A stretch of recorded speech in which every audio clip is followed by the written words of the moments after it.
Hello there and welcome to the Card Grotto. Today I've got a video on how you use a stamp positioner. I've had one of my lovely viewers mention that she struggles a bit on using it, so I thought I would do a video to show how I use it. So I have the Stamp-A-Majig from Stampin' Up. It's a really good invention. There are other ones that you can buy from other places. I have the Stampin' Up one. So it consists of an imaging sheet here. You can take the sticker off, for some reason I never have, and then a kind of stamp positioning arm, which is basically a bit of plastic, and then it's got a corner here notched out that you can butt up the imaging sheet onto it. The benefit of a stamp positioner, when using unmounted stamps or wood mounted stamps, but also with clear stamps, if you want it definitely straight and you're a bit concerned that you might not stamp it straight, or especially with borders or kind of interlocking images and things like that, it's always helpful to have a stamp positioner. Obviously it does mean that you've kind of used an extra step in your stamping process, but if you want your image to look exactly how you want it, then obviously I think it's worth it. So you can use this here with wood mounted stamps, and they butt up really nicely, and you can use unmounted stamps. This acrylic block is obviously too small for the image itself, but the principle is the same, that you can line up the acrylic block and then stamp it on there. But for the purpose of this video I'm actually going to use a clear stamp. I'm going to use this set here from Clearly Besotted Stamps, and it's the Geometric Style 2 stamp set. I'm going to show how I would line up these chevrons here. You know, you could, as I say, even if you're you know, an experienced stamper, it sometimes does take a little while to get used to how the stamps are cut, you know, to line up and things like that. A stamp positioner does help in this case. So I'm going to use this this chevron here, and I'm going to stamp a border.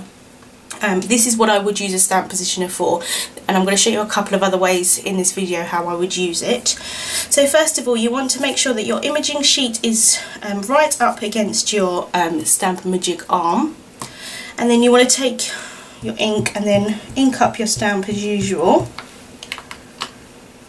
and then you want to stamp it onto the imaging sheet. So you line up right up against the top and press down. Now it doesn't matter if you don't get an absolutely clear impression on the imaging sheet, it's just make sure that you have the outline of where you're going to stamp the image. So then I'll take my bit of card here, and then I would just figure out where I wanted the image to go. You could draw a line here if you wanted to line them up or something like that. For the purpose of this video I'm not going to do that, but probably in real life I would. So say I want to make a border going all the way across the piece of card. I probably would get some removable adhesive and stick this to my craft mat just to stop it from moving around, especially if you're using you know, moving the stamp position a bit around and things like that. It's quite helpful. And then I would take the imaging sheet and then line up where I want to put it, and then I would use the take the sheet away, and then I would butt up again, right up, and then push down. Now if this didn't stamp out quite as well as you wanted it to, say it was a bit splotchy, then you could always do another layer and ink it up again. And then because you've got this arm here, you know that it's going to stamp in exactly the same place as the one that you just stamped. So again, you can just stamp straight on top of it like that, and then maybe it might be a bit less blotchy. That's always good, especially if you've got an ink that you do find that sometimes stamps out a bit blotchy. Even if you're not using the imaging sheet, it's quite a good way of you know, trying to make it non-splotchy. So then say I want the next one along, you take the imaging sheet that you've already stamped. Obviously you could change colours at this point, it wouldn't be a problem. And then you'd want to line up where you want it. Say you want like a white border in between. So that's where I know that I want the next stamp to be. So I'm going to ink it up again,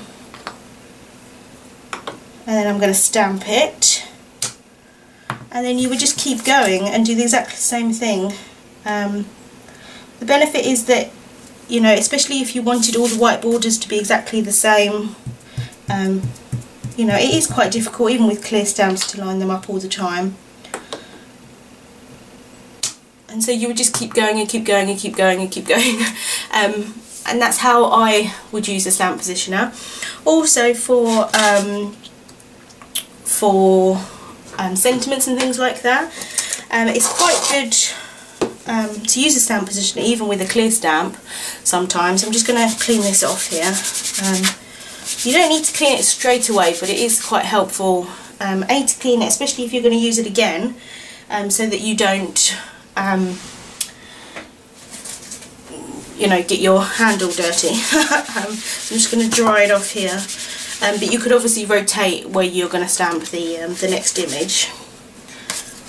But as I say, with sentiments, say I want a sentiment in a certain place, I'm going to use this sentiment here. This is from the Clearly Besotted Stamp Say It in Style set. I'm just going to use this one here at the top, and I'm just going to ink it up.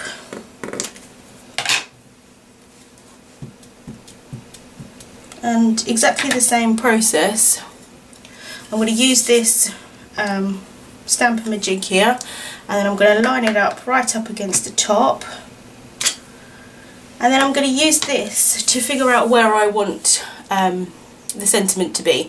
So say I wanted it over the top of the chevrons, or I wanted it at the top. It's quite good for design wise to see where the sentiment might fit before you stamp it. It's quite helpful, and then obviously to make sure that it's straight as well. Again, you maybe want to draw a line on your cardstock, and then you can make sure that it's lined up, or you can you know, and then you can erase it afterwards. So say I want the sentiment here in this little corner, so I'm going to use this. I'm going to take away the imaging sheet. I'm going to ink up my stamp, and then I'm going to stamp it down. And I would leave that there just to make sure, once you've lifted up, that that it's stamped out correctly. If it missed a little bit of it, you can just go back and re-stamp it. So that's how I use the stamp positioner.